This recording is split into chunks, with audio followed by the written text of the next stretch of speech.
Good morning, everyone. Good Erev Shabbos. It is Friday, March 5th, the 21st of Adar, Parshas Ki-Tisa. This week is also Parshas Torah. It is the third of our four special parshios, which means that we are after Purim. We are well into our preparations for Pesach. I'm well within my rights to mention Pesach. We have already sent the invitation for the Men's Club annual pre-Pesach Man Seder, which will take place on Tuesday, March 16th. Please register. We have a lot of great material. I'm in the works right now. It should be a great event. We cannot quite yet be in person. It'll be on Zoom, but it'll be no less meaningful.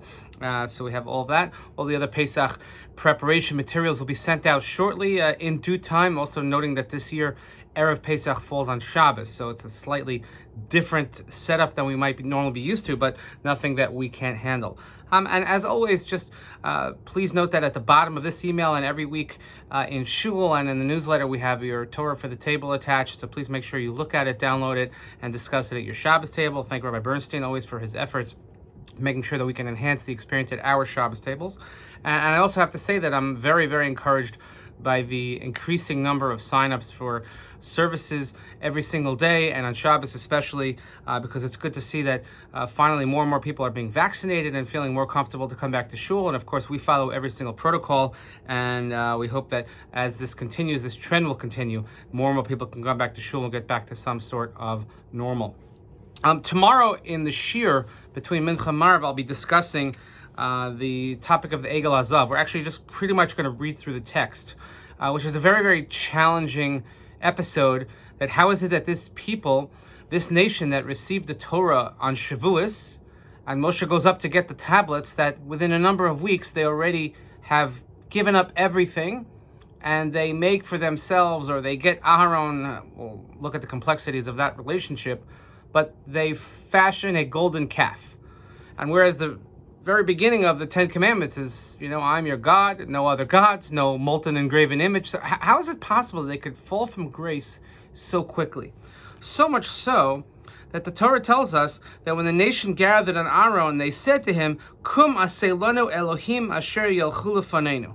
Make for us a God, an Elohim, that will go in front of us, that will lead us, because this Moshe who took us out of Egypt, we don't know what happened to him. So they panicked. Again, we could go through all the Mefarshim and all the explanations.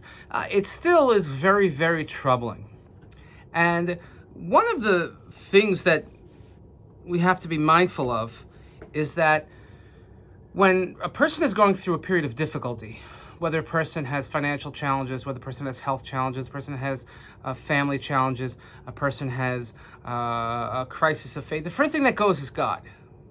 It's like, well, God was here for me yesterday, but it has nothing to do with me today. Today I'm hungry.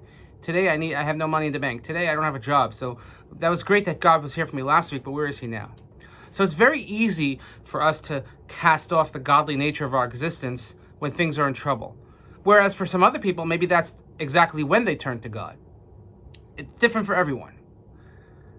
One of the great challenges that we have, though, is to find God when everything is going well. Is to see God's hand when good things happen. When, it's kind of like a regular ho-hum type of day and things go the way they plan. When do you see God? When do you recognize God there? That's a challenge. I had such an experience yesterday. My wife was going to Brooklyn. We buy our shmur matzah in Brooklyn at a specific place. And, it's like you have to take out a mortgage to buy a matzah, but what we don't do for God. And usually she goes on a Sunday or whatever it is. And I said, I have a couple of Zoom meetings. I said, and it's always so tough to park over there on New Utrecht Avenue in Borough Park. And I said, let me drive you. I'll do my meetings in the car while I could be sort of your chauffeur. So it worked out. We went, there was virtually no traffic. We got there in under an hour. And then we went to do some other Pesach shopping. And while I was Pesach shopping, I found a certain item that I know that somebody was looking for. And sort of in a spontaneous fashion, it just kind of fell in my lap. And then I was able to get this for that individual. And then, of course, we had to get something to eat. And I had to, of course, go to a Judaica store, see what's the latest and greatest for Pesach, and books, Sfarim, etc.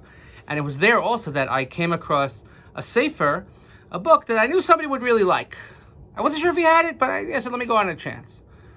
And then a couple of other sort of serendipitous stops of finding things that we never thought we would find, and getting an item that we had dreamed of that we never thought we would find, and finding, and even better, on 13th Avenue, finding, in Borough Park, by the way, if you know 13th Avenue in Borough Park, where triple parking is a mitzvah d'oraisa, I found a legal spot on 13th Avenue. And I came home and I said, you know what? My wife and I said, what a great day. What a great day, because this was something that was unplanned. It was something that was not rehearsed and kind of happened on the spur of the moment. And yet HaKadosh Baruch Hu was smiling upon us. And no less than 3 separate occasions on this one little junket, we were able to accomplish things that we never thought would happen. And I know it's not a major thing. It's not a big deal. But you know what? In the scope of life and in our lives, in the mundane nature of things that we do, I think it's a really big deal. Because if I had planned to do all of those 3 things, it never would happen. But when it does fall in your lap, you have to look and you have to give thanks. You have to say, as they say in Israel always, I love how Israelis say, Toda la'el. You have to give thanks. You have to give appreciation. So when things are going wrong, it's very easy to say, oh, I have to look for God, or it's very easy to say, I get rid of God. The bigger challenge in my mind is, what do you do when things are going well? When things are going well, do you see and do you recognize God in that equation? We've had so much bad news to discuss over the last year. And we've had very little time to discuss good news. And I think that when we do discuss good news, even if it's small, mundane things, we have to appreciate the godliness in those good things that happen to us. I hope that you too will be able, as we slowly but surely come out of the state that we're in, that you'll be able to look at small good things and find the godliness in those good things and appreciate them, and it'll help you appreciate the bigger things, and it'll help you face challenges even better. I hope everybody has a wonderful Shabbos.